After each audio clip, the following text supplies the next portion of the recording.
Kamchilachwan, Halito. I'm Mark Harris, and I'll introduce our guests. Welcome to DiversiTV. If you have never seen DiversiTV, welcome.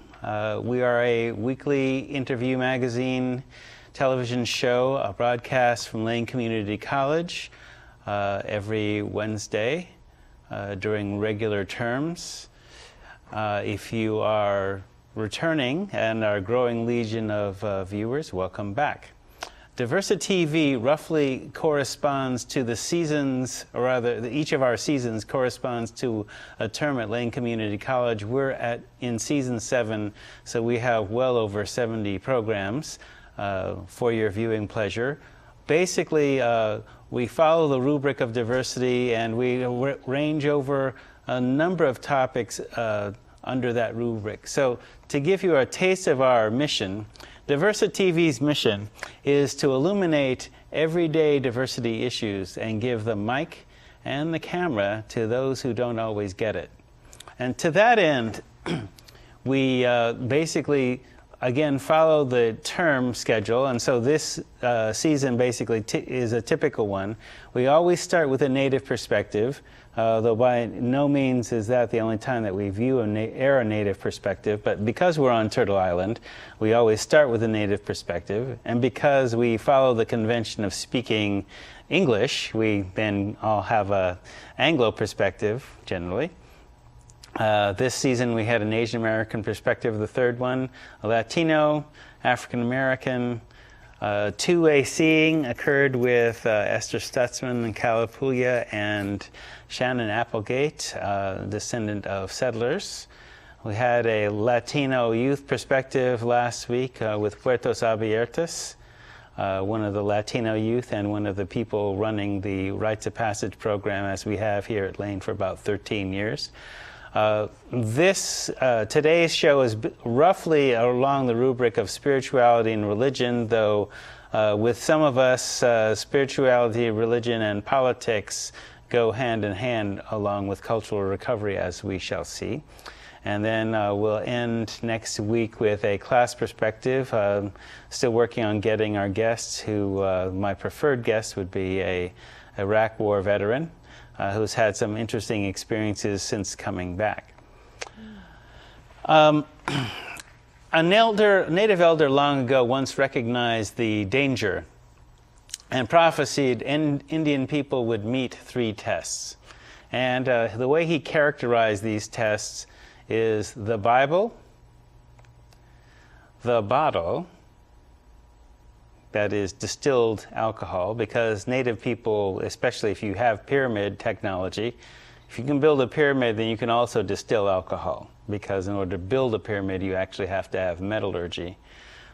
But native people who did build pyramids didn't have distilled alcohol technology. They used beer and wine technology. But 3 tests: the Bible, the bottle, and the casino. And the way that he characterized that these, as I would characterize them, are weapons disguised as gifts. They're Trojan horses. So Trojan horse warfare. So the Bible, that is the King James version of the Bible, rather than the older Peshitta, which is the Aramaic version of the Bible in the original language that Christ spoke. The bottle, distilled alcohol. And the casino, which is essentially non-sacred, addictive economy, which is not indigenous to this continent. And each 3 of those is a weapon disguised as a gift. So each is a Trojan horse. And so, in particular, when you're dealing with the 15th century European version of the Bible rather than the 3rd century African version, it gave a religious basis for chattel slavery based on race, baptism before genocidal murder of indigenous people, and justified European and white supremacy, especially settler colonialism. That is, the settlers could come here, and the people whose homeland it was could be displaced without feeling any guilt about it.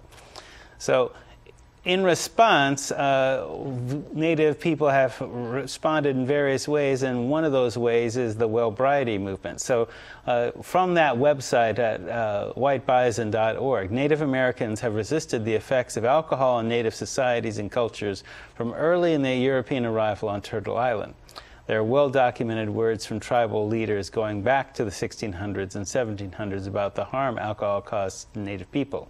And around the year 1800, Handsome Lake, a Seneca from the area that's now upstate New York, began to teach about alcohol recovery following his own successful sobriety and recovery from the effects of alcohol. So given the time period, this is well before Alcoholics Anonymous. So we are no strangers to this concept.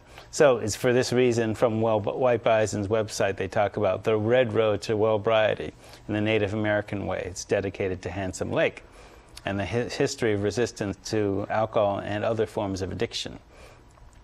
Wellbriety means to be both sober and well. It means to have come through recovery from chemical dependency and to be a recovered person who's going beyond survival to thriving in his or her life and the life of the community. And that part of wellbriety means to live the healthy parts of the principles. It means to heal from dysfunctional behaviors other than chemical dependency, as well as chemical dependency itself. And it also includes codependency, adult children of alcoholic behavior, domestic or family violence, gambling, and other, as they characterize it, shortcomings of character, which also might mean, in the context of what our guest tonight will be talking about, terms of dealing with political activism, dealing with resources that should be available to all. So in that sense, culture is healing, and culture is prevention of chemical dependency and other dysfunctional behaviors, which could include acceptance of things that are not healthy for all our well-being. So from their website, they talk about the different doors from the different directions, whether it's intervention, prevention, recovery, treatment. And once you walk in a door, you have access to all the other threes. There's no separation. So part of our recovery from the addictive behaviors that America is really founded on and really promotes as a great part of its gross national product is looking at those kind of issues. So water, this is from a brochure that our guests have given us, from Water, the New Empire. Arvel Lookinghorse said, our ancestors foretold that water would someday be for sale. Back then, this was hard to believe since the water was so plentiful, so pure, and so full of energy, nutrition, and spirit. Today, we have to buy pure water, and even then, the nutritional minerals have been taken out. It's just empty liquid. Someday, water will be like gold, too expensive to afford. Not everyone will have the right to drink safe water, and that day is actually not that far off. In 2007, bottled water grossed $11.5 billion in sales. Bottled water is the greatest marketing and advertising trick of all time. So a lot of bottled water is tapped water, and we are led to believe it comes from clean mountain streams, especially given some of the names of that water. 18 million barrels of oil are used each year to transport water, and that number, of course, is growing. We're shipping water around the world during a time of climate change and crisis. Our guest tonight, Carol Logan, who's a Kalapuya tribal member, and Colette Buchanan, Sukpiyat, will basically be talking about these and other issues. Welcome. Thank you. Thank you. So I ask this question typically, where are you from if you're not from here? And you might well be, so tell us that. I'm a first generation born in California. So I grew up in California, 80 miles south of San Francisco. My family is from Kodiak Island in Afognik, Alaska. Okay. Carol? Well, I grew up on the Grand Ronde Reservation, but you know, our peoples come from out here in the valley, and which they call the Willamette Valley, but it ranges from, you know, mountain to mountain, and the Willamette Valley goes clear across the Columbia, you know, up north, and but basically, I guess, you know, we could say the whole part of the Northwest Coast, you know, is where we're really connected to, which sometimes people really have a hard time trying to understand because they're always looking at fences or spots or lines of where our people come from, because they're always trying to borders, as it were. Yeah, dictate what our history is. So if I could get you to share the reason I asked this question. So if I were answering it myself, I'd say, name all the folks. So your bloodlines, as it were. Well, I come from the Wasco people up off the Columbia, the Clackamas people from, the Columbia to around a huge area, Mount Hood and Oregon City, what they call Oregon City, the Clatsop people that come from the coast, and then up in Washington, the Upper Skagit, and clear over to Wenatchee, and I mean, it just, huge areas. And sometimes it's really hard to do this because our people traveled all over, so trying to, again, pinpoint, certain areas is something that the white man put into place because they were trying to change the history of, where we're from, and saying, well, gee, we're going to put you in this spot, because even with ceded lands right now is really created a problem for a lot of people, because then that puts up borders and lines. Our people went and traveled the waterways, they traveled the trails, and there's so many trails out there. Our people went all the way down into South America. They went and traveled to the East Coast, traveled north. And so it's, people coming together. I mean, if you look at, since time immemorial, it would be, we're connected to this whole Turtle Island because of people marrying and moving around. And so I like to really look at myself as just being an indigenous person of this whole Turtle Island. Well, and even if we, and unfortunately I didn't bring the map, so to speak, but to basically even talk about Turtle Island. So one of the classes I teach encompasses a time period of 12,000 years, so 2009, and then going back to 10,000 BC.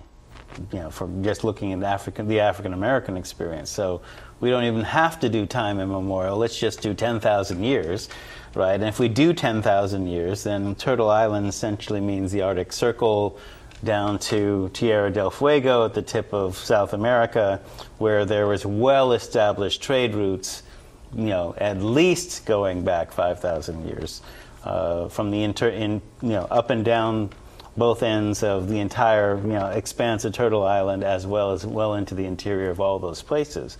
And so what you speak of in terms of those trade routes and those relationships, of course that history would be erased by the settlers coming in, because we want to basically say, well, no, nobody was using the land when we got here. Well, certainly that's not true in terms of looking at even what we were talking about a couple of weeks ago in the Cresswell Museum about just burning the land, for keeping the grass down for hunting and all that kind of stuff that the Kalapuya did.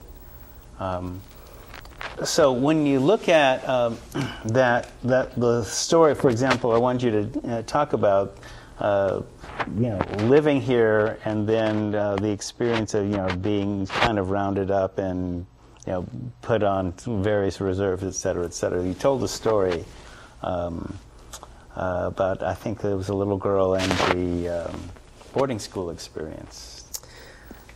Right. Well, before I get to that, I just kind of want to look at when our people, before we were invaded or intruded, our people were very, very connected to the land, a way of life. Creator gave our people instructions in what we needed to do and how we needed to live and the things that we needed to use, with our Mother Earth. And So we were really well balanced, really spiritually connected to the land and to the water. And when the pioneer or settlers or the Calvaries or the white race of people came, what they wanted is they seen this land as they called it a Garden of Eden because the trees were huge and the water was clean and the grasses were high and there was just so many salmon in the water that you could walk across the backs. There was a lot of animals, and our people were so in tune that the animals, would be able to come up to our people, and they could communicate. But when the pioneer came and they decided that our way of life was a savage way of life, then the battles began. They did a lot of horrible things to our people. At some point, they took the skin of our people, and they called our people like the Redskin, and they made hat bands and belts out of the skin of our people. They took our women's breasts, cut them off, and used them for baseballs. They cut babies out of the women's wounds and womb, and when they moved them to reservations, people would leave because they couldn't hardly deal with the living condition there, and they wanted our people to wait for them to bring food, and we were under military guard in a concentration camp, so some people wanted to leave and other peoples were hiding out, so they give our people numbers, and when they'd call them in the morning and they didn't show up, then they would do like bounty hunting, and they would bounty hunt, for the people, and they would take the heads of our men and women and children and carry them back to Washington, D.C., and then they said, well, the heads were too heavy. They wanted to just take the scalp of our people. So the atrocities, and there's so many of them, the pains and the hurts, and that wasn't enough. They wanted to stop our way of life, our praying with the water and the land, and disconnecting us from the ways that the Creator, the Great Spirit, and they know Him probably as God, and they wanted us to stop following the ways that were given to our people. So they started taking the children, little children, and they took them off to these boarding schools, and these boarding schools were designed to undo all of the teachings that the children had learned, like the language and any kind of ceremony, anything connected to who they were. And so this story about this one young girl, just young, 4 or 5 years old, she was in a classroom, and so she started speaking her language, and the teacher said, "Oh, I need you to go down to this room." So this young girl, she went down to that room, and they told her to put your hand on the table. So she put her hand up there, and they cut her finger off. And they never said anything about why or anything, so they sent her back down to the classroom, and she spoke her language again, and the teacher said, go down to this room. So she went down there, put your hand on the table. So she put her hand on the table, and they cut another finger off. Without saying anything of why or anything, then the young girl couldn't figure out, why they were doing that. So they sent her back down to the classroom, and she spoke her language again. So that teacher said, you go down to that room. So she went down to that room, and they said, put your hand on the table. So she put her hand up there, and they cut another finger off. So the young girl, she went back to the classroom, and she spoke her language again, and then the teacher said, you go down to that room, and then the young girl, it finally clicked, you know, what they were doing, and, you know, her speaking that language, and she just got outraged. No, no, no, I'm not going. And so she didn't lose any more fingers, but what an awful way for a young child to have to learn, you know, not understanding of why people would, you know, want to do something like that. So another grandma, a young girl at that time, and her friend, they were at boarding school, and that young girl spoke her language, and she had to witness them killing her best friend. Other people, this one man, he was real young, and he spoke his language, and they put him down in a cellar and locked him up down in there for a week. Another one I'd heard, they had these old cold pipes, and they made her stick her tongue to that pipe, and then her tongue stuck there, so they just frozen, yeah, jerked her head off, and, you know.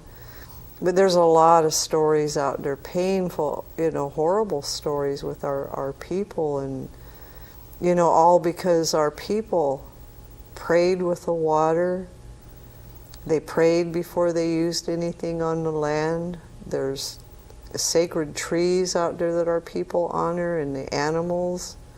We have sacred places out there where they just go in and they take dynamite and they blow up these areas, or they go in and they just take bulldozers and they just bulldoze everything out. We have vision quest sites where people just dump their garbage.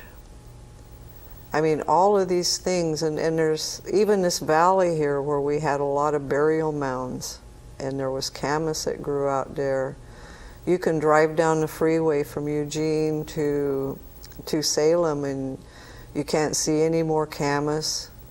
The burial mounds are gone, and because they got in the way of farmers who wanted to plant other things. But all these human remains in 1934 down the Columbia River, down this valley, there was thousands and thousands.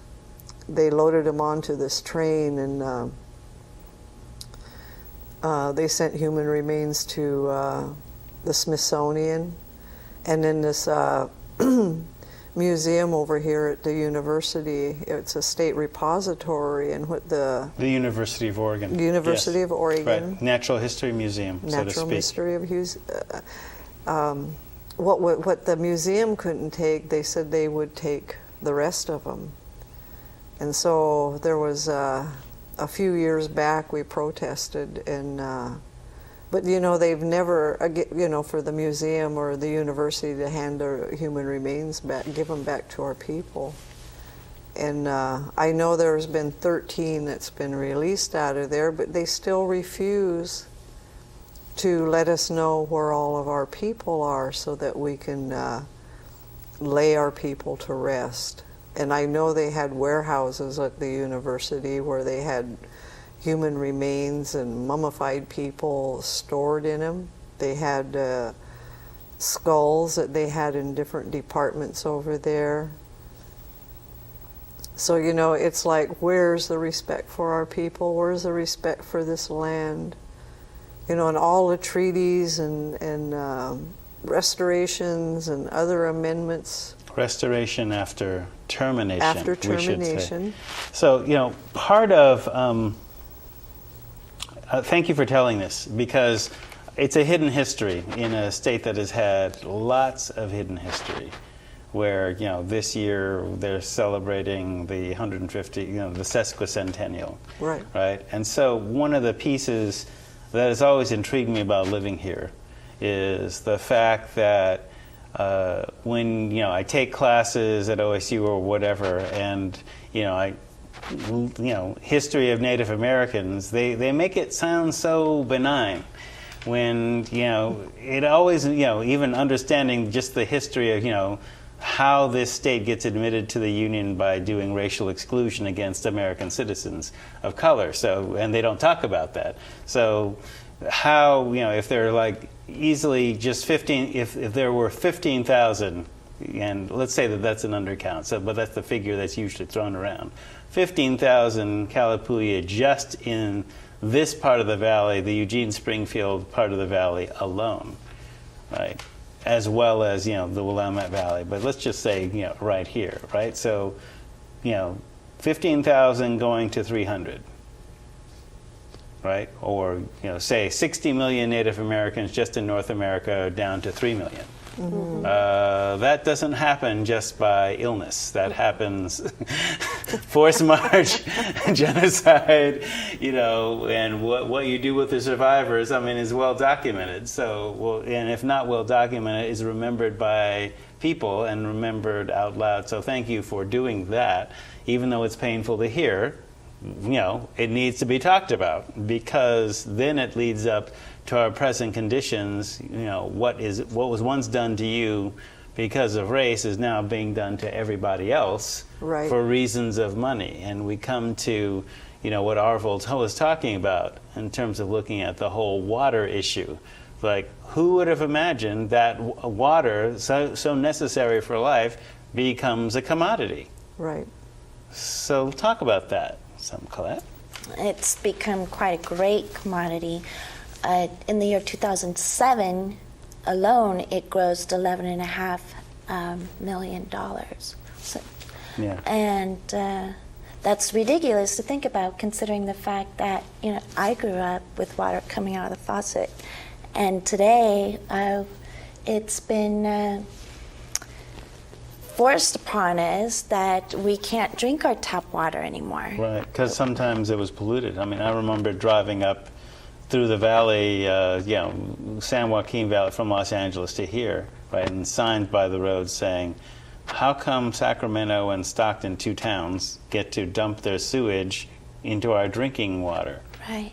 Toilet to tap? Well, yeah, that's kind of inconceivable. Who does that? So it's not that bad around here yet, but, But that's where it's going. Yeah, that's where it's going. We have large corporations that are brainwashing us that we need to buy our water, and they're destroying people. It's creating all kinds of environmental harm. It's sicknesses and destroying properties that without any consideration, and it's getting bigger. However, I'm excited to see that we have governors that are banning bottled water. Banning bottled water? Yes, they're not allowed. The government agencies, San Francisco, Chicago, are not allowed to provide bottled water in agency at their activities or whatnot. And it's wonderful to see that people are becoming aware that this is a big issue. This is such a big issue. Even in Canada, the governments are spending tons of money, and their people don't even receive proper filtration with their tap water. So taxpayers' money is going to buy this pure water in bottles, which is leaking chemicals into the water. From the plastic, right. Supposedly you're drinking pure water, but in reality, you're just filling someone's pocketbook. Yeah. And we need to wake up, and we need to put a stop to this. In the general overall strategy, we had Grandmother Aggie on an earlier version of the show, I think towards the end of last season, where certain tribes were terminated because their ancestral lands were basically at headwaters or near water sources. And when they were terminated, right, then they lose not only the mineral rights and the rights to the land, but also access to the water. So it's not only, a cultural, ceremonial issue. If your tribe bases culture around not just being keeper of water for your tribe, but keeper of water for the planet, right, in terms of having access to, clean, pure water for not only ceremony, but sustain life itself.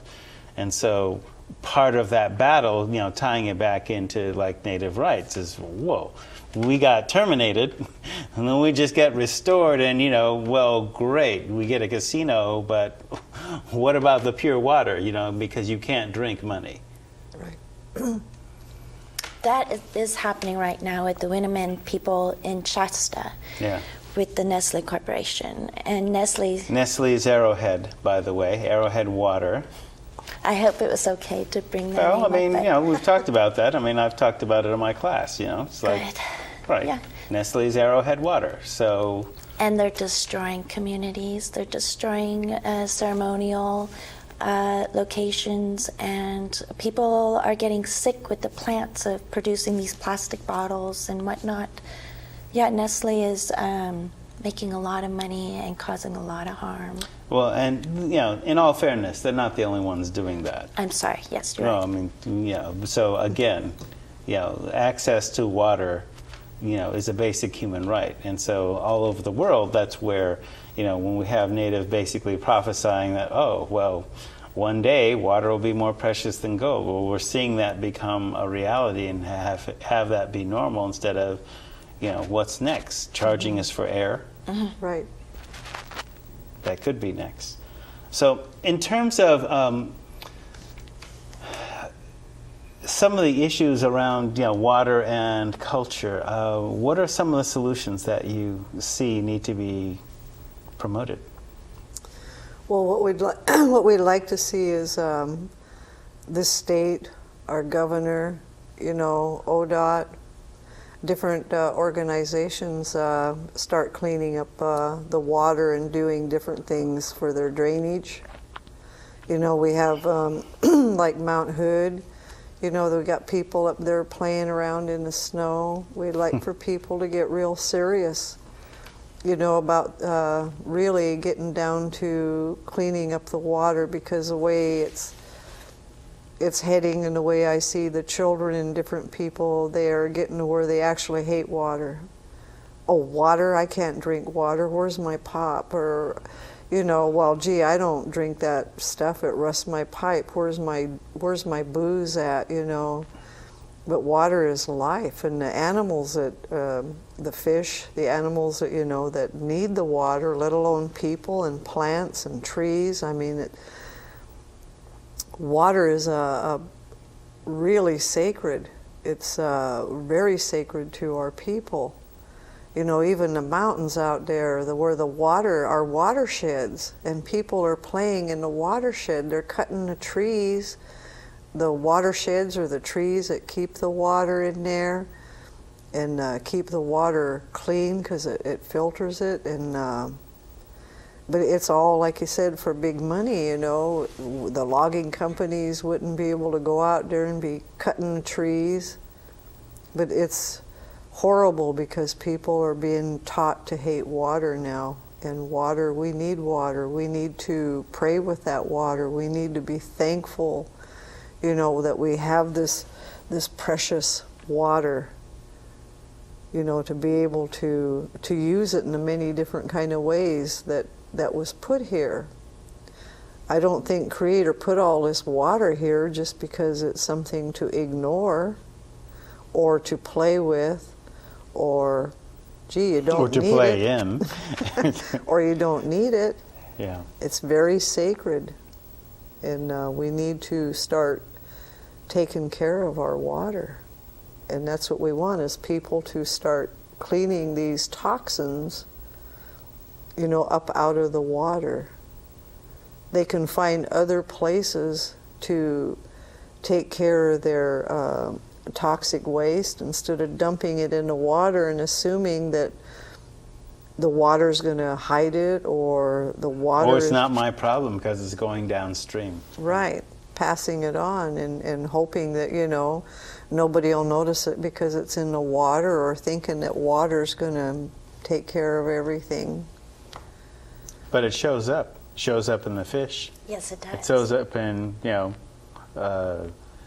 cancer blooms in people, people getting, cancers when they, wouldn't normally get them, from what? I mean, I think, when we started the segment and talking about well-briety, so one of the connections, certainly that I teach with my alcohol and drug clients is, okay, you are drinking more booze than you're drinking water, and for your body to physically process the booze, it actually takes twice as much water to process it, as you're taking in through the booze. And so one of the things that becomes an issue in terms of practicing culture, and that's why the well-briety movement is so critical, is that you have to be sober, like to appreciate the consciousness of water. Right. You can't be addicted, and strung out on a drug, which basically changes your relationship with water. So, in one sense, an addicted population is a controlled population, because if you're basically, your vision is fuzzed by the bottle, that is the booze bottle or the needle or whatever, then you don't take care of basic needs like water. And so basically consuming water rather than booze keeps your consciousness clear, as it were. But then you watch out, because this isn't as benign as it seems. Well, with water, our body is made of 90% water, but water is a medicine, and we need this water in our body and the oxygen that comes from this to help our brain and to help our other parts of our body to be able to function. A lot of people get arthritis and different kind of things because they're not flushing everything out of their system. So this is probably the most powerful medicine that that our people are ever going to have. And why would a creator or a God or a great spirit out there, why would they have all these things here for us to use if it was bad? Why would they send us to a bad place to live? Why would they have this precious water or other foods or even trees? My goodness, trees clean the air. Trees are hold the water in the ground. Trees are shelter. They're a place where animals can be. Now, why would we want to tear or cut all those down, and get rid of our fresh air?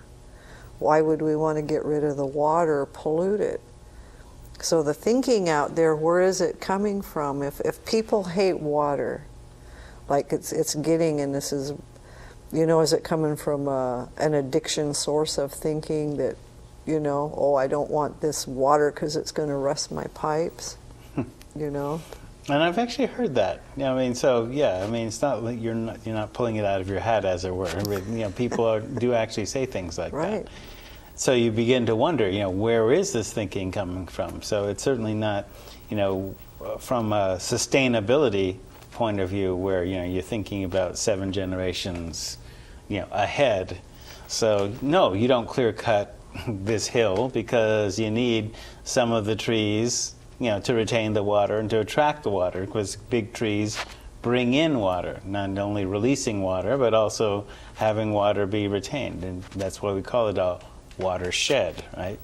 And so, the connections, I was listening on the radio the other day, I think it was a Klamath woman talking about, we used to survive on mullet, and, mullet used to be so thick through the river that you could walk on them practically. I mean, they've said that about the salmon. Mm-hmm. I just came from Los Angeles, right? So salmon were running in the Los Angeles River 70 years ago. So, so most people, LA River, you mean that concrete thing? Well, no, it was a wild river 70 or 80 years ago with salmon in it. Okay, so the fact that it isn't means that we've made certain lifestyle choices that we have to begin to rethink, because now is kind of like way past the tipping point in terms of dealing with, issues of water and issues of survival. And so water is a very basic thing. So, that's a good thing to bring up. Well, one of the comments when we were out there earlier when we were protesting, the cutting down of trees and destroying everything, sacred sites and everything, the comments people would say, and I never forgot this comment, it was like, well, don't you use toilet paper? And I thought, how could you, I mean, myself thinking, how could you compare toilet paper to a tree? Mm-hmm. You know, what kind of thinking, you know, is that?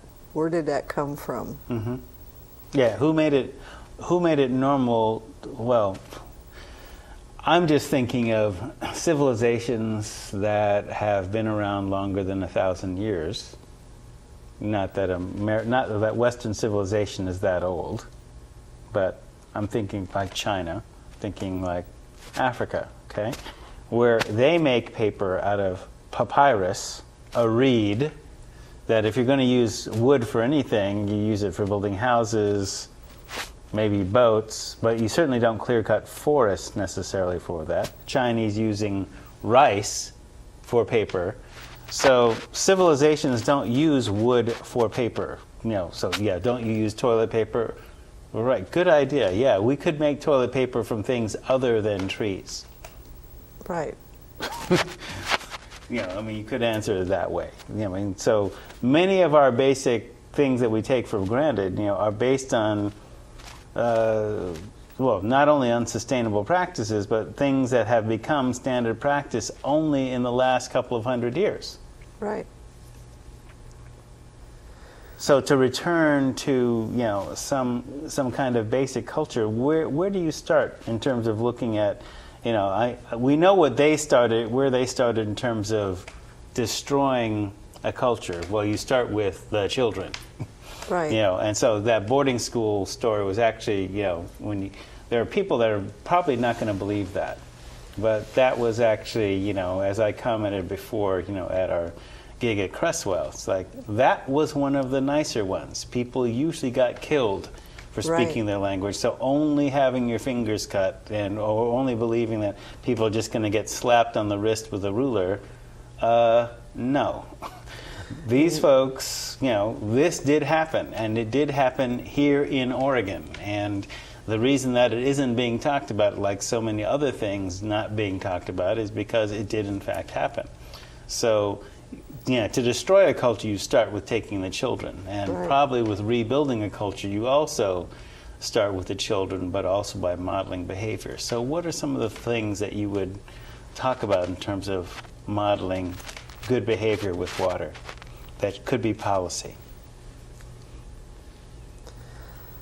I believe that, you know, people every day when they get up, you know, they should get a glass of water, and they should pray with that water and give thanks to that water for being there and for all of the things that the water has done.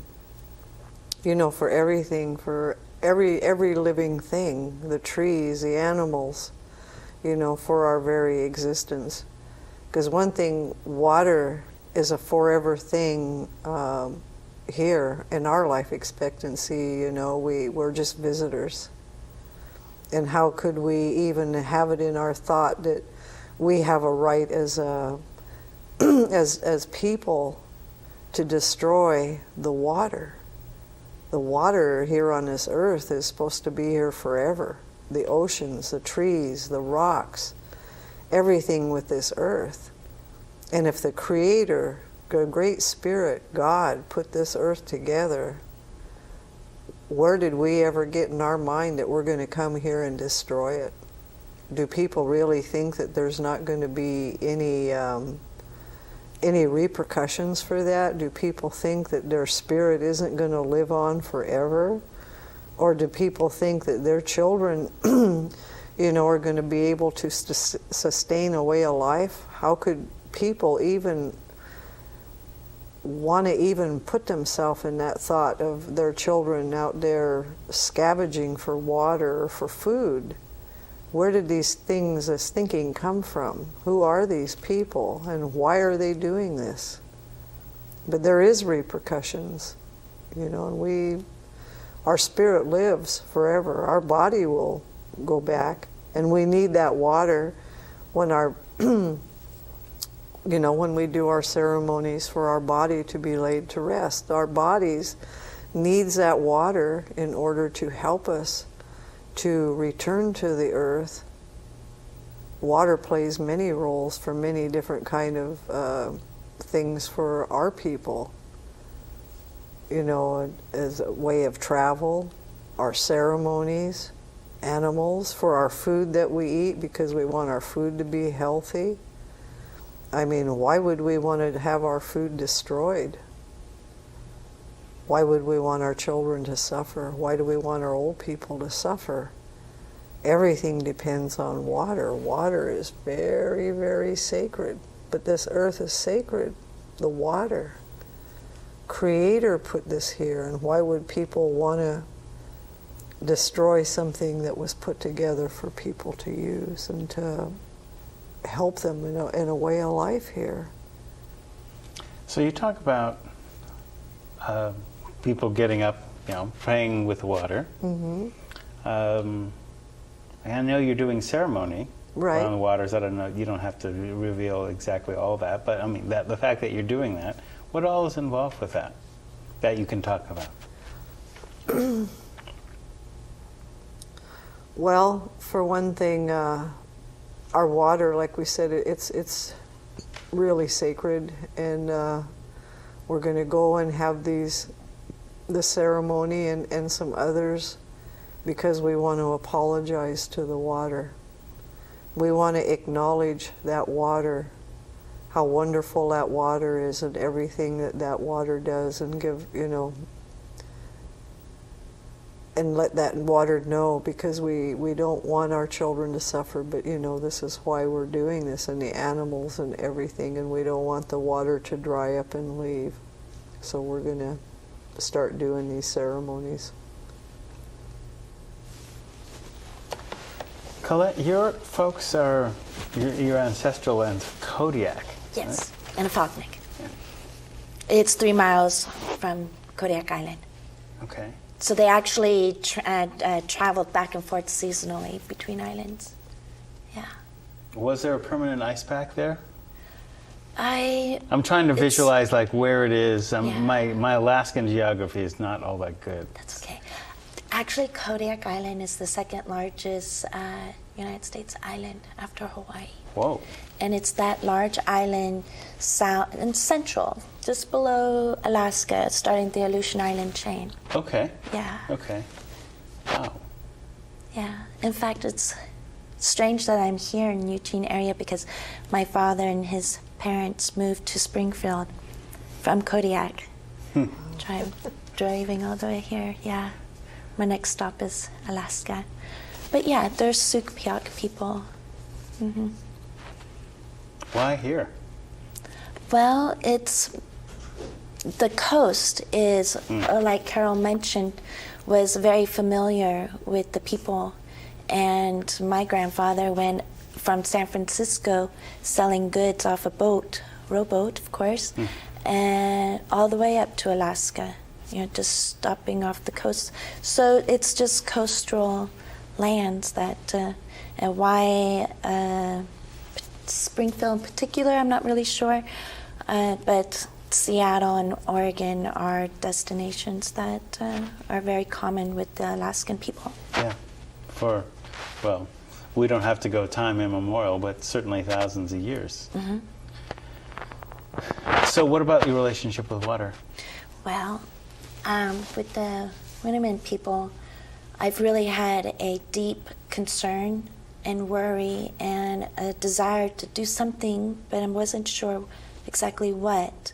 A friend of mine gave me Carol's phone number, and I shared my concerns with her, and together we hit it off immediately, and we formed an organization, nonprofit organization, Our Sacred Water.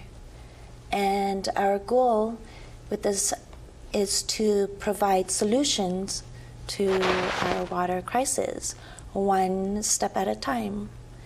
Presently, I would like to see what we could do, all of us, is to eliminate the bottled water.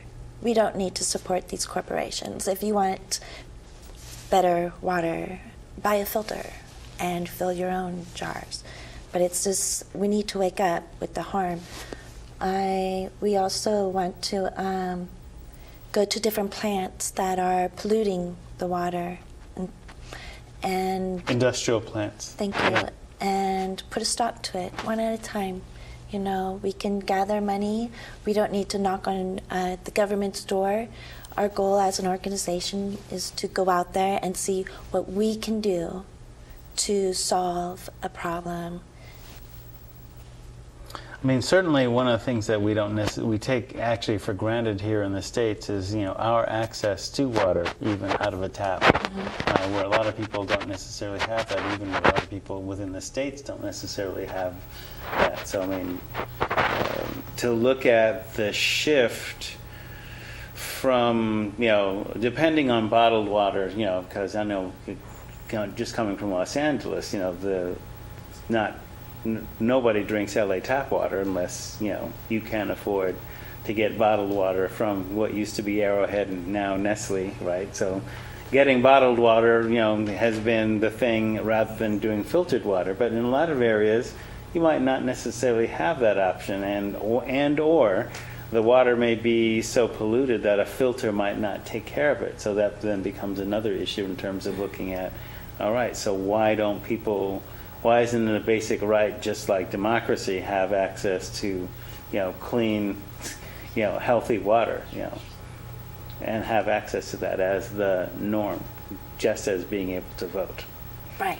And our sacred water is going to work so that people can have that access. What can people do? So they can contact you. We just flashed the number and the email address. So what can they do? What do you suggest people do in their daily lives?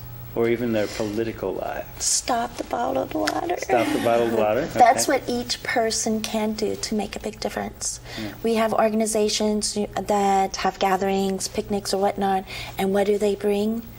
Bottled water. Mm-hmm. You know, right. What did we do 20 years ago? Yeah.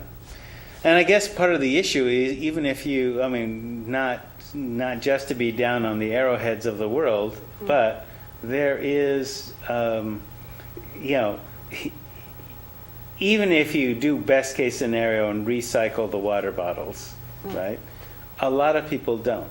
And so, there is a Texas size, you were saying? That's correct.